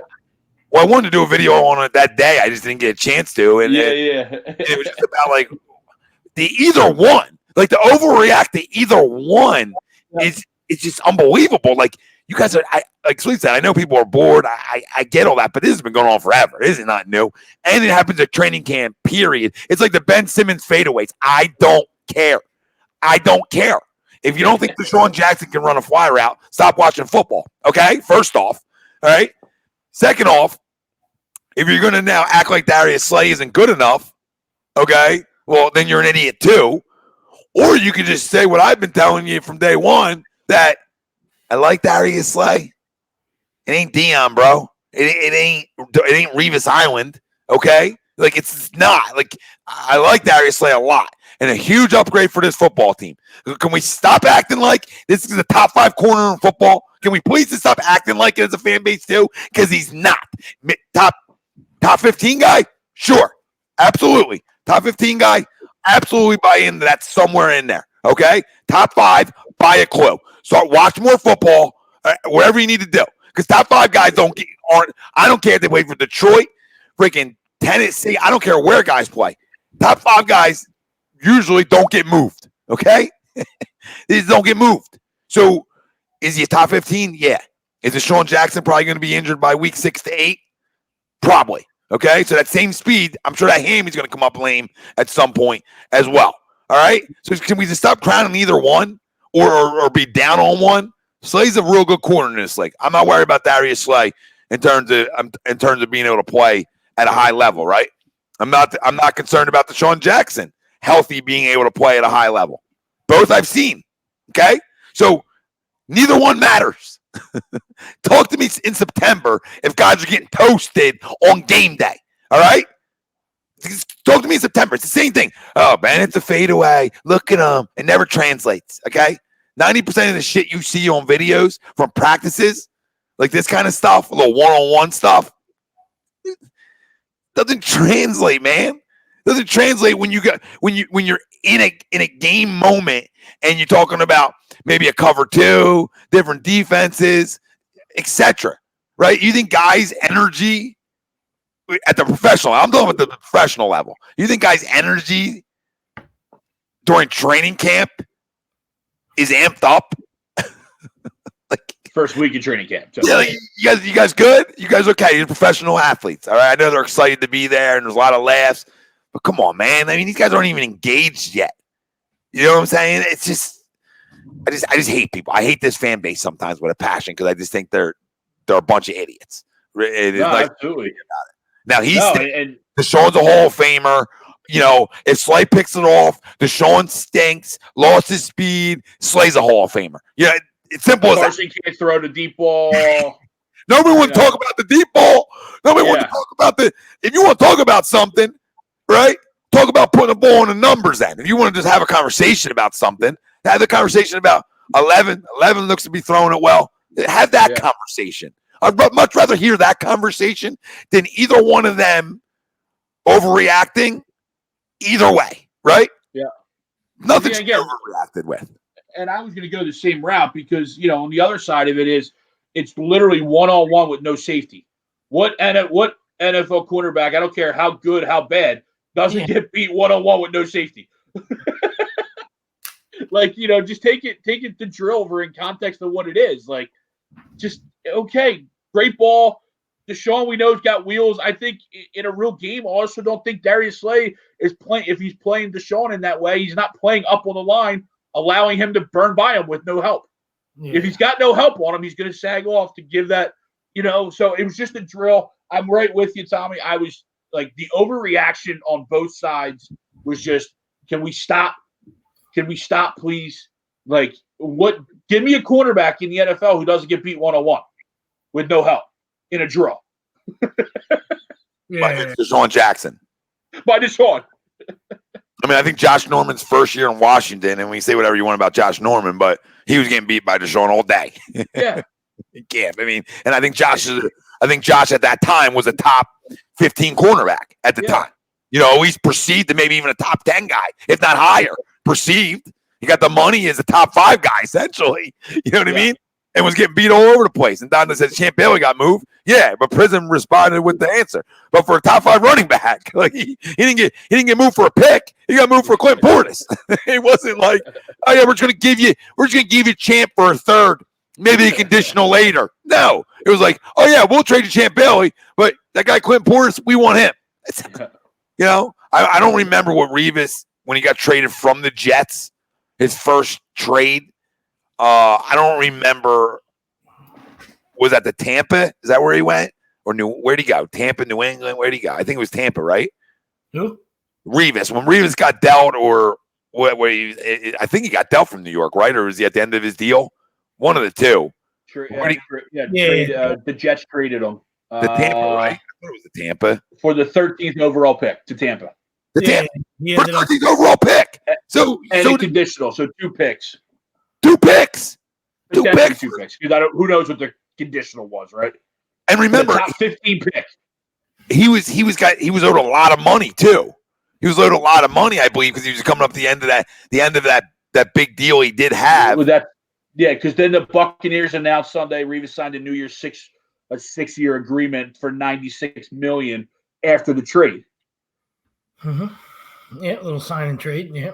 Yep. So you get the 13th overall pick in the draft for, a top 5 corner in the league, top 3, whatever. Maybe even 1 at the time, right? So you get the value back. Detroit didn't get the value back for Darius Slay. So it's right where he is, a top 15 guy.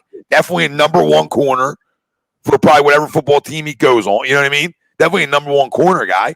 Nobody's debating that. So I'll give him top 15. So that's just how that was my only one. Yeah, no, I like it. Greg, you good? You good? Yeah, I tag teamed with him because that's where I was going as well. The overreaction. Good to have you. Yeah. I probably got a little 2 burger, both legs. All right, so we'll start with college football first. The NCAA. I want to say college football because we're huge fans, and you know what I mean. But like the NCAA, which we've known for years, and a long time, what scumbags they are. You know what I mean. But once again, we talk about leadership and being. You know what I mean. Why are you staying out of it? Either way, you should make a decision. The NCAA, right? They put it on individual conferences and schools and stuff. To me, it's silly. It's either we're gonna have football or not. Whether they say right or wrong. You know what I mean? I'm not saying I don't want it. Of course, I love football. You know what I mean? Like love college football. Nothing better than Saturday college football. You know what I mean? But to have like 3 or 4 or 5 conferences not playing and then 3 conferences playing, to me, it's crazy. It's the same thing. And I understand money is the end all, you know what I mean? But like in high school, we had to go through the same thing, you know what I mean? Where, the NJAC, it made the decision. Hey, we're shutting the season down. You know what I mean? It wasn't up to individual schools. It wasn't up to conferences. You know what I mean? They just decided, hey, listen, that's it. We're not going back to school. Whether it was you know what I mean, and the NJSA made the decision. You know what I mean? Whether you liked it or not, they had a uniform decision. You know what I mean? And I understand there's liability and there's all this other stuff. You know what I mean? But the NCAA, you got insurance. You got plenty of insurance. You got plenty of money. It kicked in, COVID money when you shut down the NCAA, when you shut down the spring stuff, you know what I mean?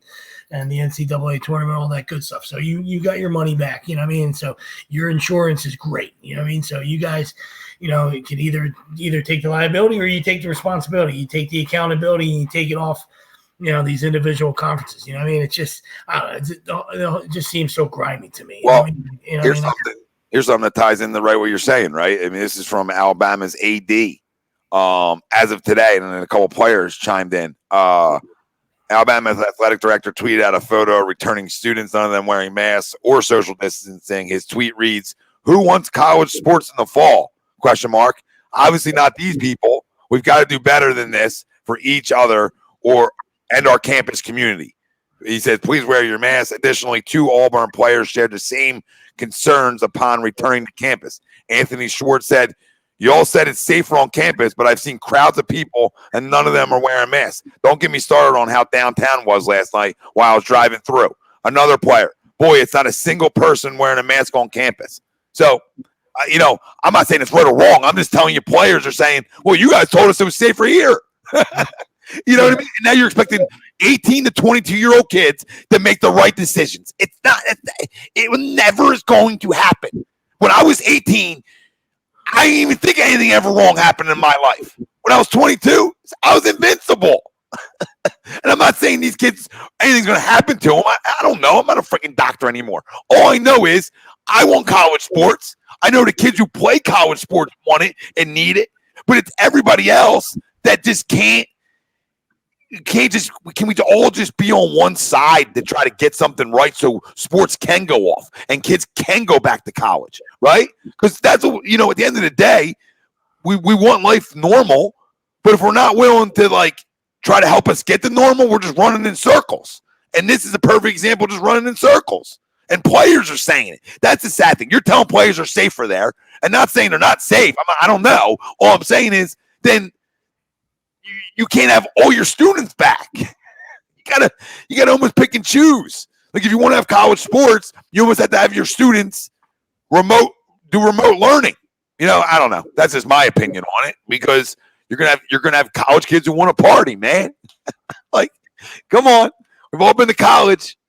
Right, wrong, or indifferent. We've all been there. People want to party, so. That's just interesting little tweet from. Yeah, absolutely.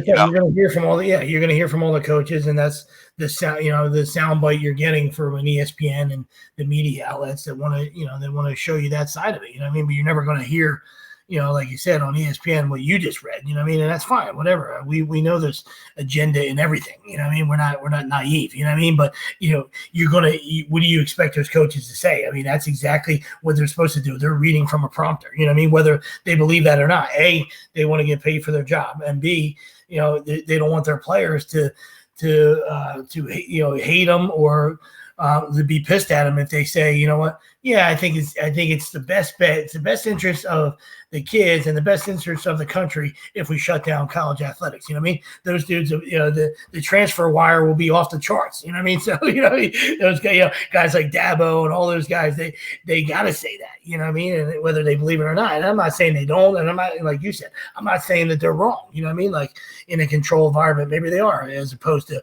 going home and being reckless. I don't know. You know what I mean? But who the heck knows? To me, it was like I didn't want to get into that whole thing, and it was a good job by you just to add that. This wasn't a debate about what are we doing? Are we doing things right? Are we doing things wrong? That's for another day. It is what it is. You know what I mean? The ship is sailed. You know what I mean? The ship is in deep water, and it's whatever side you're on, you're either taking up water or you're just like that. That's not a shark. I don't even know what that is. That's maybe that's a mechanical shark. You know what I mean? So everybody's going to believe what they want to believe. That's fine.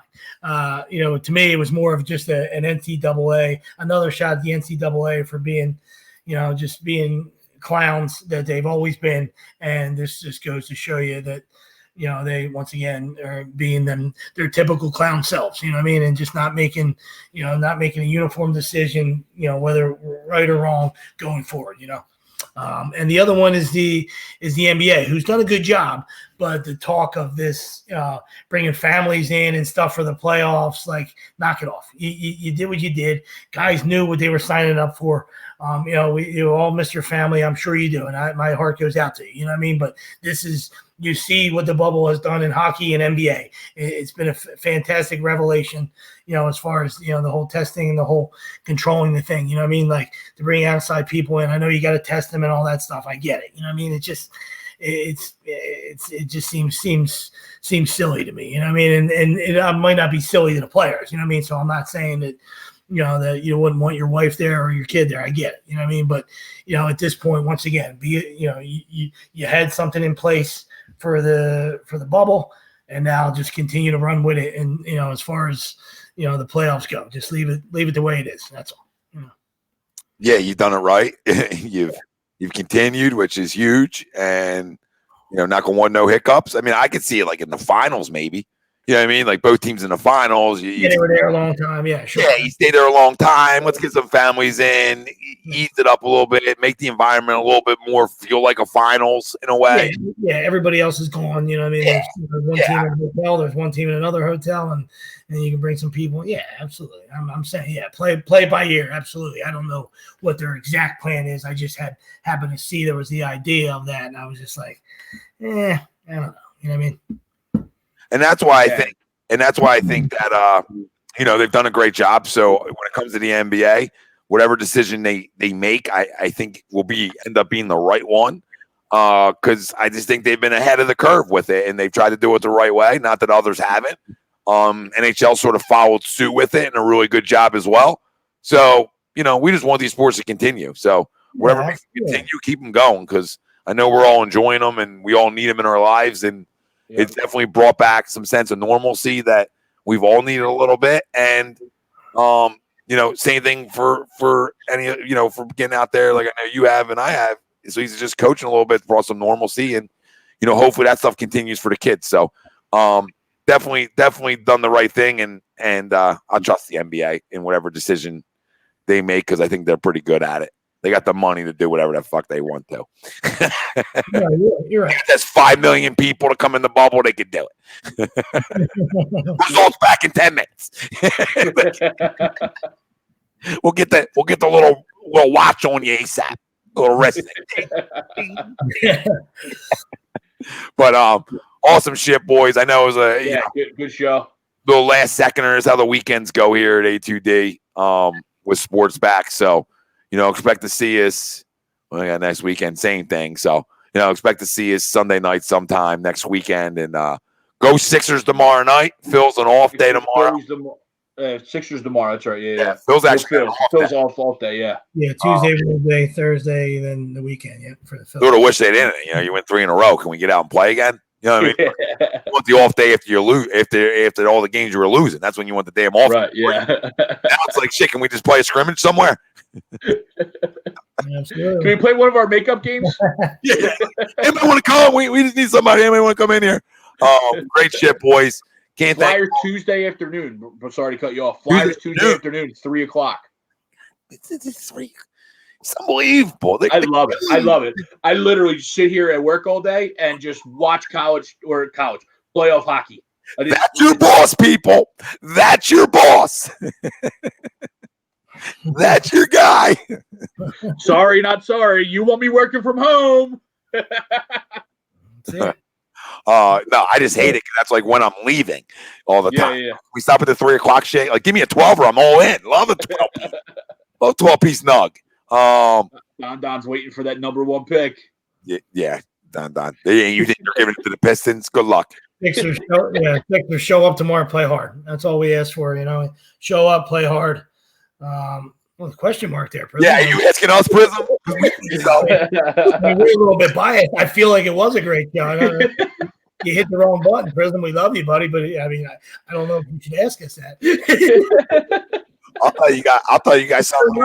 We're very honest guys. I mean, I'll tell you if I'm horseshit, but I felt like I was on tonight. I mean, given the circumstances of me not getting a chance to watch the Phillies today, and only being able to watch the last 8 minutes of the Flyers, I would say if you guys rewinded and watched later on, go back, just enjoy yourself, and just watch how you sell. All right, it's all about the sell. You wouldn't. Nobody would ever know. As I just told you. Sweep, same thing. We never know. Look at us.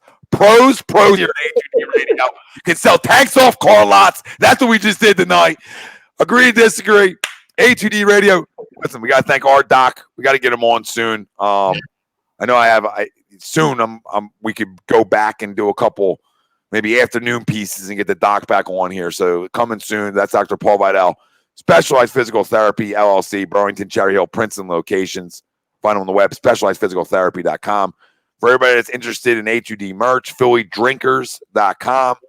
A2D has their own store on there. You can go on. Tons of merchandise. The link's actually in our Facebook description for the show. You can just go click on the link. It'll take you right there. Or just phillydrinkers.com. For Tom Arnott. Whatever platform you're on, like and subscribe. Follow us.